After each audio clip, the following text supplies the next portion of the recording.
Hello दोस्तों, मैं हूं सनी रंजन और आप मेरे साथ सुनने वाले हैं माँ दुर्गा के प्रथम स्वरूप के बारे में। अगर आपने मेरे चैनल को लाइक और सब्सक्राइब नहीं किया है तो लाइक और सब्सक्राइब कर लें और बेल आइकन को ज़रूर दबा लें फॉर फ्यूचर अपडेट्स। तो आज हम सुनने जा रहे हैं माँ दुर्गा का प्रथम अवतार और प्रथम स्वरूप है माँ दुर्गा का शैलपुत्री। जैसे इसका कथा है ये इस प्रकार। देवी दुर्गा ने अपने भक्तों के कल्याण के लिए पृथ्वी पर 9 अवतार लिए थे, जिन्हें नव दुर्गा भी कहा जाता है। इनमें से सबसे पहला अवतार देवी शैलपुत्री का है। देवी दुर्गा के प्रथम स्वरूप शैलपुत्री का अर्थ है पर्वत की पुत्री या पहाड़ों की बेटी। 9 अवतारों में से देवी दुर्गा के इस अवतार की कहानी माता सती के आत्मदाह से जुड़ी हुई है। तो आइए जानते हैं माँ शैलपुत्री की महिमा की पुण्य कथा।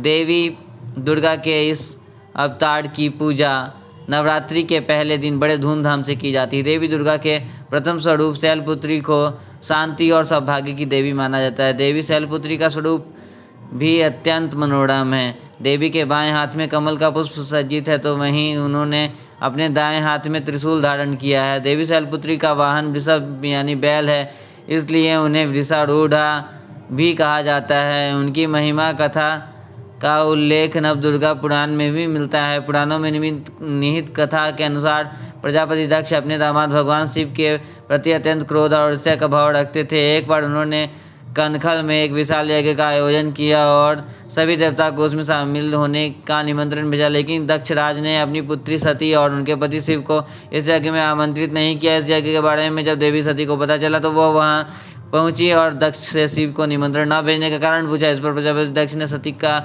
घोर अपमान किया और महादेव के बारे में कई अनुचित शब्द भी कहे। देवी सती अपने पति का ऐसा अपमान सह नहीं पाई और उन्होंने उसी यज्ञ की अग्नि में अपनी देह त्याग दी। देवी सती के इस तरह आत्मदाह करने के बाद भगवान शिव उन्माद से हो गए और कैलाश भी श्रीहीन हो गया।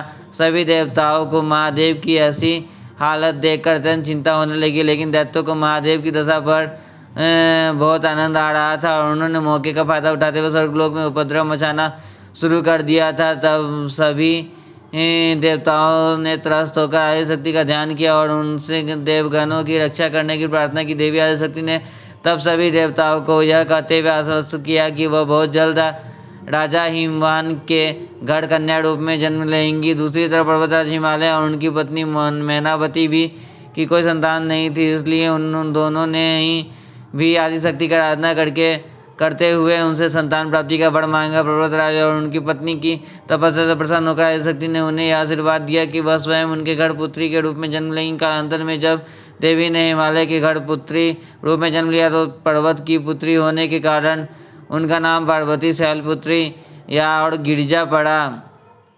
बचपन से ही देवी शैलपुत्री महादेव को ही अपना सर्वस्व मानती थी और देवर्षि नारद के कहने पर वह शिव को पाने की तपस्या करने लगी। जंगल में चली गई।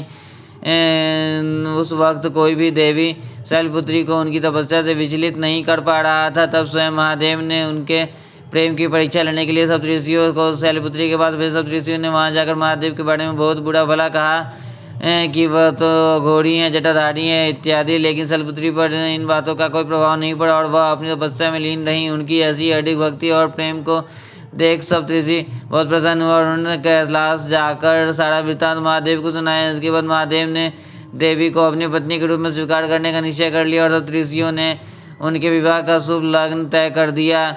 हिंदू धर्म में नवरात्रि का त्यौहार काफ़ी महत्व है और इसे मुख्य रूप से साल में 2 बार मनाया जाता है। पहला चैत्र के महीने में और दूसरा आश्विन के महीने में।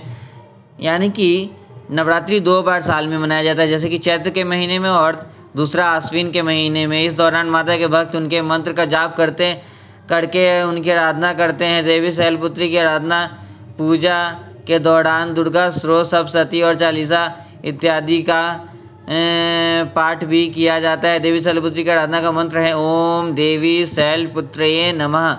यानी देवी शैलपुत्री का मंत्र है ओम देवी शैलपुत्रये नमः, अर्थात ओम काराय दिव्य तेज की धारी माता शैलपुत्री को हम सभी भक्त अपने तीनों योग अर्थात मनोयोग, वचन योग और काया योग यानी शरीर से नमस्कार करते हैं। इसी मंत्र की आराधना सभी भक्तों को मनोवांछित वर देने वाली हैं। ऐसी मान्यता है कि देवी शैलपुत्री को सफ़ेद वस्तुएं अत्यंत प्रिय हैं, इसलिए उनकी पूजा में सफ़ेद फूलों और मिठाइयों का भोग लगाया जाता है। मान्यता तो यह भी है कि काशी में देवी शैलपुत्री का एक प्राचीन मंदिर स्थित है, जहाँ माता के दर्शन मात्र से भक्तों की सभी मन्नतें पूरी होती हैं। जो भी सच्चे मन से देवी की आराधना करता है उसे माता की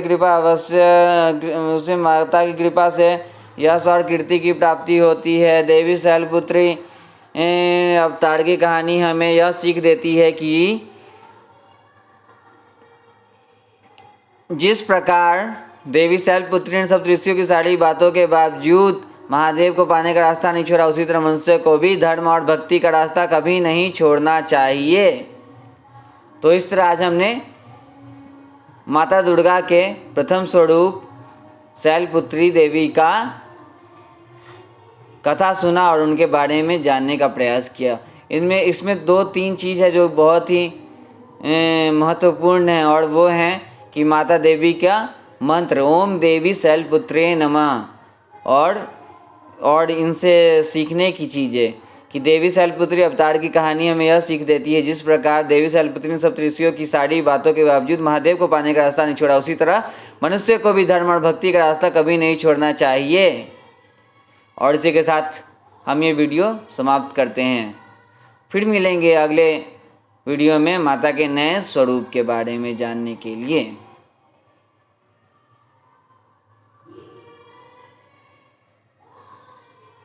चैनल को लाइक और सब्सक्राइब जरूर कर दें।